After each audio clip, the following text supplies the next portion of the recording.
Welcome, everyone. We are Semblance of Sanity. He's Caleb. He's Jacob. And we're here for Dr. Stone, Season 1, Episode 1. That's right. Yes. Here we go. Science. So science, y'all. Mm-hmm. Yeah. Thank you so much for voting in the poll that resulted in this one replacing Vinland Saga. Vinland Mm-hmm. Saga. We'll live on in our hearts. We'll see you on the other side of the Great Sea. That's right. Yeah.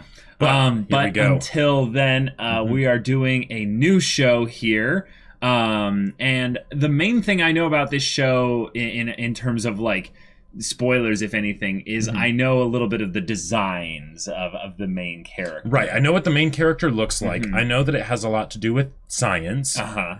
That's about it. Yeah. And if anything, I've heard it's also like that guy who's doing a lot of like survival stuff on like YouTube and stuff, where he's like, you know, he's out in the wild. And this is how you like make shelter with like duct tape and like no slats. No duct tape, like with the land, like like that kind of science. So this is going to be a lot of biology and geology, and then like, you know, like science without any like assisted thing. So if anything, I'm wondering if this is like an ancient times kind of like kind of person story. Gets isekai'd like to like sure to the past or something like that. That would actually be a cool that's a cool idea. Don't isekai out of the world, just go back in time. That would be pretty crazy. But yeah, it's a show that's finished, and we didn't really touch like even in the remotest way, so I'm looking forward to getting into it, whatever it is. Dr. Stone. So y'all, without further ado, let's get into it. All right, everyone, now be sure to go check out the reaction portion of the video in the description below, and then come back here for the discussion.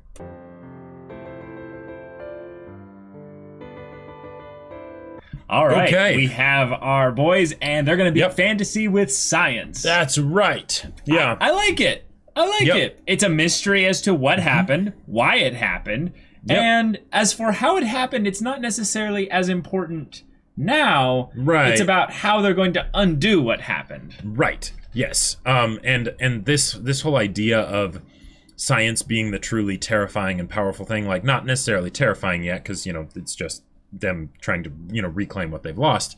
But the idea that like even in a bunch of fantasy worlds and stuff, if you were to introduce like science into the mix of things, it would actually be more impressive than like the stuff that's going on. Most of the magic. So I'm really excited to see what they do here, and the idea that it's like a survival thing. I love it. And that might not last actually that long, because as they add more people into their new civilization of sorts, you end up moving away from it being probably a survival setup with them against nature, but people against people. Definitely. And that can lead to problems, especially if the method by which they free people spreads to more people that know how to do it. Right, because then they can have communities that are entirely separated from them. And then we get conflict and all that jazz. And but that can be great. Senku, the boy genius, the science wonder. The celery stalk. The mad scientist, you know. Right. It's wonderful to see them go kind of so on the nose with this of him just being, I'm a genius. Yes. Clearly. I have a crazy lab set up in the classroom, like on my desk. Yeah. Well, that was a part of probably their club or something like that. But anyway. Something happens, and and now we're here. So I guess the main thing we can discuss primarily is some theories as to what actually happened, and then what kind of stuff we expect to see from the show in terms of the characters. Because a lot of the science stuff is actually going to be really educational for me. Oh, sure. Me too. I don't remember at least like 9 out of 10 things that I learned in science class.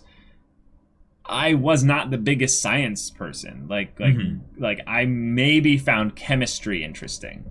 Like that was a very specific side of things.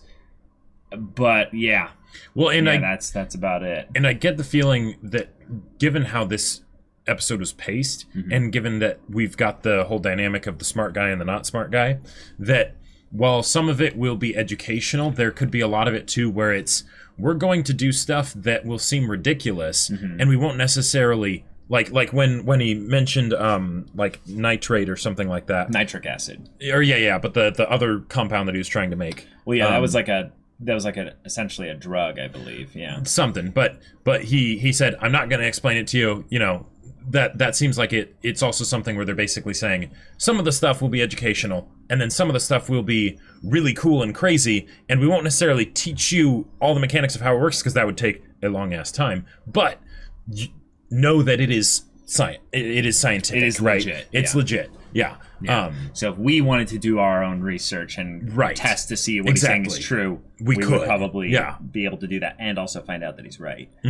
Well, that's awesome then, because what we have is a character who can exposit and be accurate, and in some ways have it be still about him figuring things out. Because one of the things that's somewhat annoying is when you have a character that exposits and they know everything, and the only reason they're saying the things that they know is for the audience. But since Senku here doesn't actually know everything, he doesn't understand where the fantasy meets the science in this setup, this premise.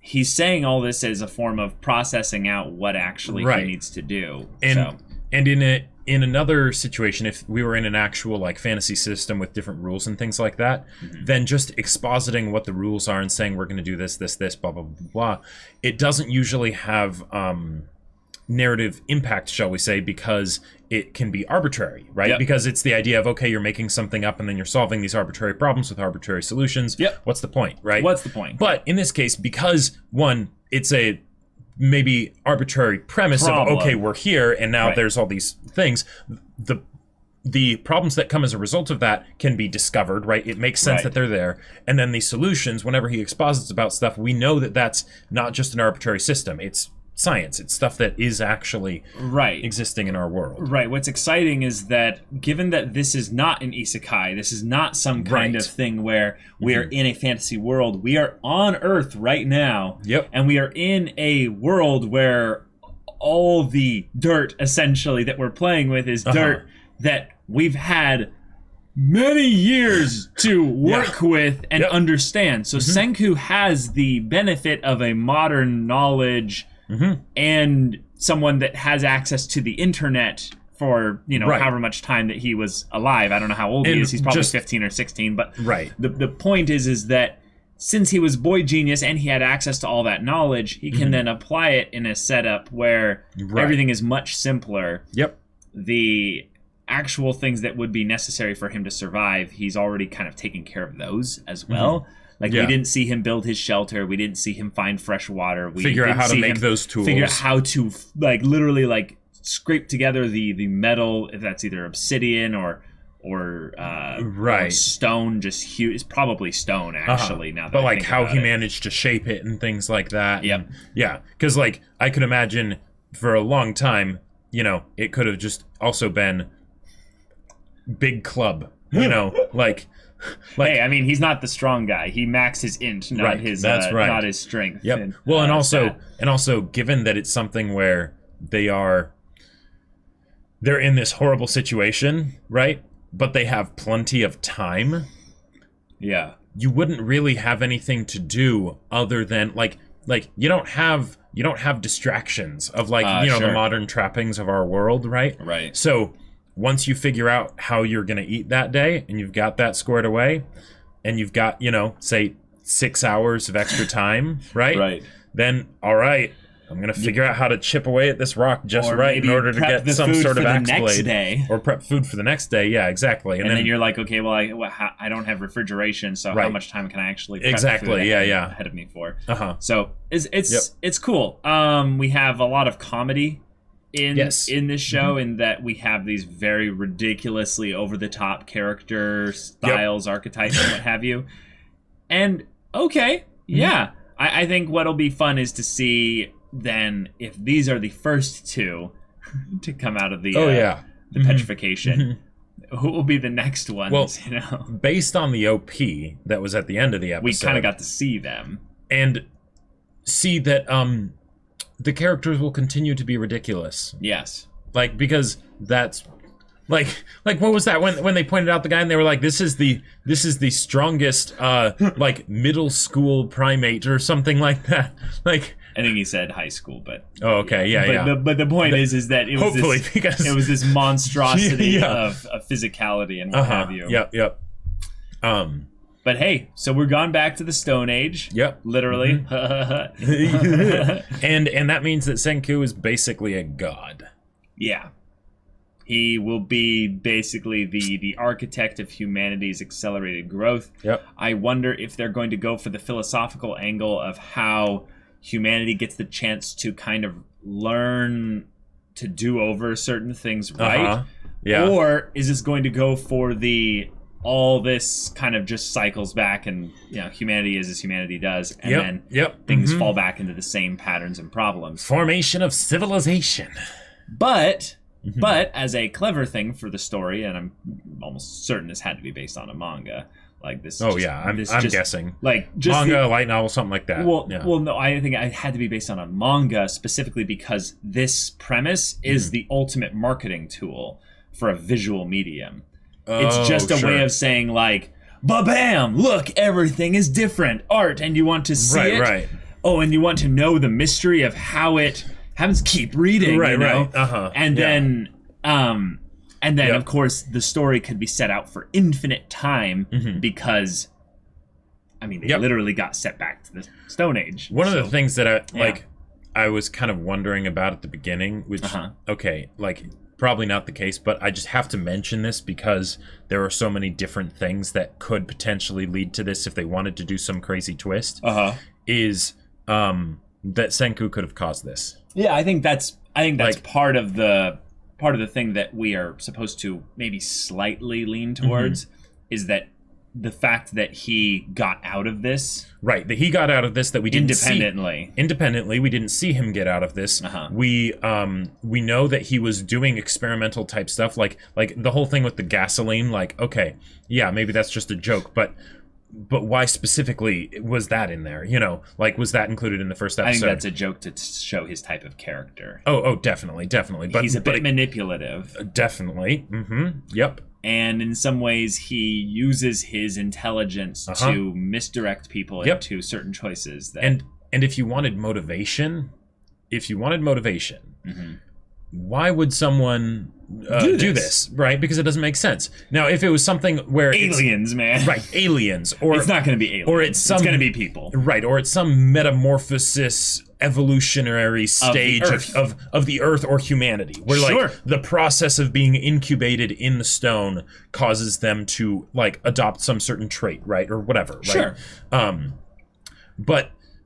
But more likely this is a phenomena induced by someone's will, right? A will of an individual or individuals led to the pushing of certain science in a specific way for this conclusion. The fact that the birds were there means that it wasn't just some freak accident that happened one time where people mixed, cornstarch and non-dairy powdered creamer, things that people don't understand, and just sort of threw them together and something crazy happened, right? But the fact that there's the birds there, that means that it was tested, right? And it was tested in this area, right? Yeah. In this area, and two. Now this is well, not two, but another thing that could just be part of the premise, or it could be part of a twist. Yeah. Why does he know all this stuff? Well, because that's part of the premise you accept, is that he's the boy genius. Yes, he's the boy genius, and he's very smart, and he studied and things like that. But yeah. Oh, but actually that's a good point. No. I see what you're saying here. It's not that he's a boy genius, but it's that he has specific knowledge so far, in as much as the plot has demanded that he have that knowledge. Right, which could be totally just part of the establishment, right? You need to have someone like that in order for it to be interesting. Right, but if they wanted to go that route, you could say that the fact that it only took him 6 months to do all these things that's actually a lot of very specialized knowledge. Oh, yeah. With regards to surviving in ancient times. Yep. And knowledge that would be esoteric probably in the modern era. Right, but also here's another thing. The fact that he knew to count immediately means that he knew that this would take a long time. Sure. Yeah. Because if you knew that it was permanent, if you had no idea what this was, I would say counting still makes a lot of sense. But the fact that he basically used it as a way to keep himself conscious, it almost seems like it was also a thing of where he's like, I know that I have a higher likelihood of breaking out of this potentially if I stay awake. Sure. Yep. But if I was, me with my dumb limited knowledge, if I got petrified and I was able to think, I would freak out a little bit because I would be concerned a little bit about the aging process still affecting my brain. Yep. Why is it that their brains were able to think and what have you, and yet their bodies were maintained? Well, there is a very real age counter in your brain with regards to certain things. Sure. So there's some fantasy working here. Yep. Because if they were fully turned to stone, then cool. They weren't. No, well, they were petrified. Well, he called it petrification. Okay. But so there were the people that were broken, right? The stone versions of themselves have been broken, and you saw the arms broken off, and it was stone all the way through. You're right. Right? That is very different than being encased in a stone shell that you can then break out of. Yes. If it was like that, now maybe it's something where it broke off and then eventually the surface part turned to stone too because it was exposed to the air or something. Who knows, right? That could be a thing, but it makes a lot more sense that if they were able to remain conscious, they weren't turned to stone completely, but some people seem to have been. So then is there a difference from person to person? Maybe it was an imperfect thing. Yeah, but then also, as far as the motivation thing, this is a reset on humanity as a species. It is. Whoever's the smartest and wakes up first is basically set up to, have dominion. And that could be part of just the have the hyper competent protagonist, because that's a lot more enjoyable to watch and things like that. But that was really weird that we saw so little from his perspective in the beginning portion. It still made for some great gags of follow the river doofus, because he figured he'd go and find her and all that stuff. But I think what it mainly is to show is that our main characters are not just Senku is not our only main character. Taiju is the other one. It's a duo kind of setup, although I didn't see anything in the OP that would showcase that Taiju and Senku were going to have any kind of a rivalry or any kind of competition or what have you. So if anything, I think if Senku was the one that caused this, which is kind of an easy prediction, but it's more interesting to find out, in my opinion, that Senku did this, and he has extremely wholesome reasons for this. Sure. He's like, well, yeah. Do you see where things were going in our modern time? We need a little bit of a reset on things. And no one should have died. This should have... And that might be a cold, chilling thing, is where they go around and realize 10% of the world didn't wake up, or something. Or a huge chunk didn't. Right. Certainly none of the people in the airplanes. Yeah. Yeah. But even if they don't do that, I don't think this is the kind of show to have a villain. Yeah, probably not. Well, or rather, if they do, they have plenty of options, because depending on how they want to take this, whether they take it for the purely scientific route of figuring out how to develop new technologies and things like that, and and whatnot, but if they decide to go for the civilization route, right, which it can go to very quickly, it probably will. Then I think it'll be both. Right. It'll probably be an arc of the science stuff. Yeah. 9 episodes, 6 episodes. And then there will come some point where humanity, that is woken up and everything, is pretty much safe. They don't have to worry about anything too crazy. But then, had a funny thought. But keep going. Keep going. And then basically there's the people that wake up in different areas, or think that they have their own way of doing things, or they think their survival is threatened by other people, so they try and get a leg up on those people in order to make sure that they survive and the other people don't. There are so many ways they can take this. But, yeah. Senku's hair is actually the key to all of this. Oh my god. The reason why his hair looks so ridiculous is because he had been injecting his hair with this stuff constantly, so that was the way that he broke out. It's all part of Senku's failsafe plan. Yes. Oh man. But that was kind of another joke I had, was that it's kind of a good thing that it's just a petrification process. Otherwise, they would have to Adam and Eve this and literally go and unpetrify a woman that is willing. Yeah.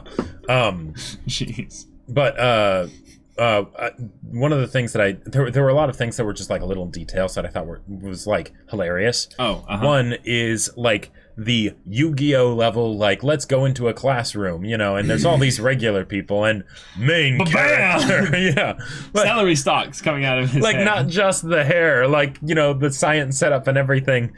But then also how long they spent talking about, wait, are we breaking the law by doing the like underage like alcohol consumption and, you know, and creation and whatnot? And it's like, and because, you know, of course this is probably a manga, so it's like, well, hold on, we can't be giving, you know, bad influences and bad ideas to our readership. So so therefore, how do we make it so that these high schoolers can drink alcohol and make it? Well, we have them be worried about that and then say, well, civilization's gone, but who cares? We're 3,700 years older than we used to be, you know. And no real high schooler is ever going to be in this situation anyway, so we don't have to justify even any of the other stuff with that. Yeah.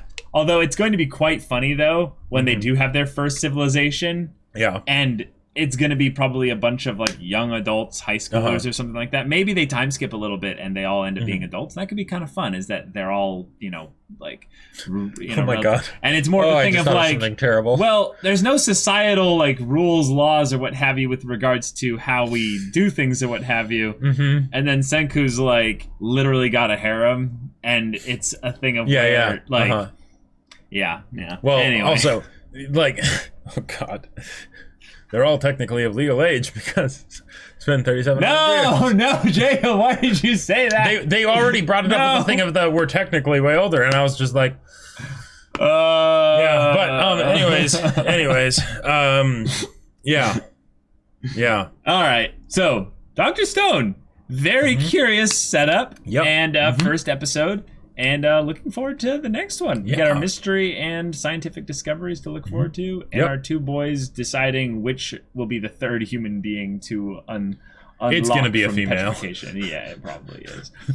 But watch, it's going to be Taiju will like not make it be Yuzuriha or what have you, because it's like, no, I'm not ready to like actually tell her. And Senku's going to be like, oh my God, like, who's to say that she didn't hear him? Oh, that's true. You know, if they're still conscious, like, it might have been muffled because of the layer of stone around her. That's actually probably a big thing, is that they probably aren't getting any sensory input from the outside world. Otherwise, there'd be all kinds of other problems. Like, if they could hear, why couldn't they then feel the temperature changes and stuff like that? Like, yeah, okay. I think it would just sound like, if they can. Well, yeah. If they could feel, then the temperature changes of just the winters would have killed them, because the stone won't keep you protected that long. So it's not stone. That's the thing, though. That's the thing I keep forgetting, is that it's not actually just stone. It's a unique material. That's where the magic is, if anything, right now. Because otherwise they wouldn't have been. The instance of the premise is not scientific. How they react to the premise, which explains the whole statement that he gives, which is probably the biggest reason why it's not Senku, is that I'm going to beat the fantasy with science. This is some fantasy shit that happened here, right? But I'm gonna science it. Right. Maybe if anything, he knew that this was coming. That could be a fun twist. But anyhow, y'all, thank you so much for watching this episode's reaction and discussion. If you want to see the next episode's reaction and discussion right now, though, go check out the link in the description below for our Patreon. You can get an early access there. You can watch full-length timer reactions there. And all that comes with Discord access, so you can chat with us and the community there about this show and about other anime in general. And you can talk with Jacob about the sci-fi novel that he wrote. Yes, science fiction. It's called Battle Lines. It's great. And it's available on Amazon. Links in the description down below. It's in both ebook and hardcover, so go check it out. Yeah, so if any of that interests you, we'll see you there. But until then, we're Semblance of Sanity. I'm Caleb. I'm Jacob. And we'll see you all next time.